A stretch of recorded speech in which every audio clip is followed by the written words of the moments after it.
In today's lesson, I'm going to teach you everything you need to know to start conversations with strangers, to meet new friends, and to introduce yourself to new people in English.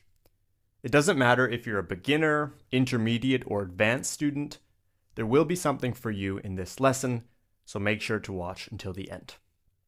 Now, first of all, the first words you probably learned at school were hi or hello. And I'm not going to talk about those words today. Instead, I want to give you some very common alternatives that native speakers use in everyday conversation. Firstly, instead of saying hi, you could say, hey, okay, what's up? How are you doing? How's it going? And if you want to be even more informal, you could say, yo. That's common amongst Americans. Or you could say, sup, which is obviously short for what's up. Again, those are very, very informal, so I wouldn't recommend using them at work or with a professor. On the more formal side of things, we have phrases like good morning, good afternoon, or good evening. Okay, those are standard phrases. Native speakers don't always use them in everyday casual conversation, especially good evening, good afternoon. Those are a bit more formal, but they're totally fine to use in any situation. So those are the basic greetings we have in English. Now, obviously, if you meet somebody, you want to ask them what their name is. And be very careful. In English, we don't say, how are you called? How are you called? That's completely wrong. I know in a lot of languages, that's how you would create this sentence, is how you would structure it. But in English, we say, what is your name? What is your name? Or if we're putting it together when we speak quickly, we would say, what's your name? What's your name? The only correct response would be, my name is. Or again, if we shorten it, my name's. For example, my name's Michael. What's your name? Now, if you have a nickname is another name that is not your official name, but it's what you like to be called. You can say, my name's Michael, but I go by Mike, for example. I go by Mike. Or you could say, my name's Michael, but I prefer to be called Mike. I prefer to be called Mike. So, you've introduced yourself. You've asked the other person what their name is. You can also say, pleasure to meet you. Pleasure to meet you. Nice to meet you. Great to meet you. And if you want to be really formal, you could say, it's an honor to meet you. I can't really think of too many situations when you would use this. Maybe if you met the president or somebody influential, you could say it's an honor or a privilege to meet you. And if you want to be really, really polite, if somebody says this to you, they say, it's a pleasure to meet you. You could say, the pleasure is mine. Again, that's really formal. It's not super common, but it's very diplomatic, as we would say. Of course, you can ask the question, where are you from? Or where are you originally from? To which the answer is obviously, I'm from this city or this country. I'm originally from this city or this country.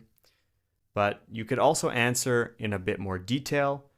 You could say, I was born in, or I'm originally from such and such city, but I grew up in a different place, or I lived for several years in another place, and I have been living here for 3 months, 6 months, 1 year, whatever. Now, I have been living here is the present perfect continuous, okay?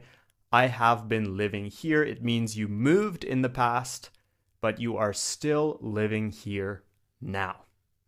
I have been living here for 3 years or since 2021. We use for duration and since for the starting point, 2021. Of course, if you want to ask somebody why they're here in this specific place, maybe that's a city, a country, or just the meeting, the event, or the party, you could say, what brings you here? What brings you here? And to answer that question, you could say, I'm here because I know the host, because I'm studying, because I'm working, etc., etc., etc. We have this phenomenon in English. I'm sure it exists in other languages too. It's called small talk. Small talk. Now, a lot of native speakers hate small talk. I don't like it too much either, but we just accept it because it's so important to meet new people. You have to be good at small talk. Small talk is just casual conversation. It's not too deep. It's not too heavy. It's quite basic. It's maybe talking about the weather, talking about what's happening around you in the situation.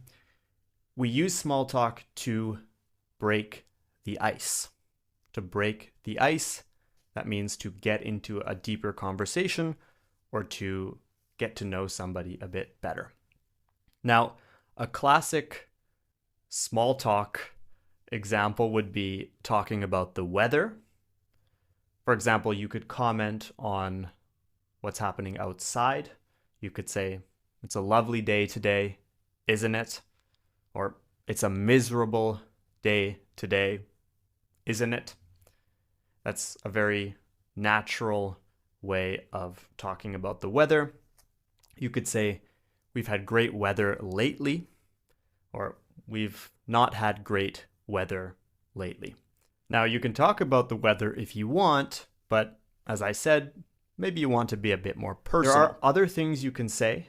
If you have any ideas or you have any things you would like to add, then feel free to leave them in the comments below. I'm looking forward to reading them. If you want to improve your English with me this year, then make sure to subscribe to English at the Ready here on YouTube and click the link down in the description below to learn more about how I can help you improve your English.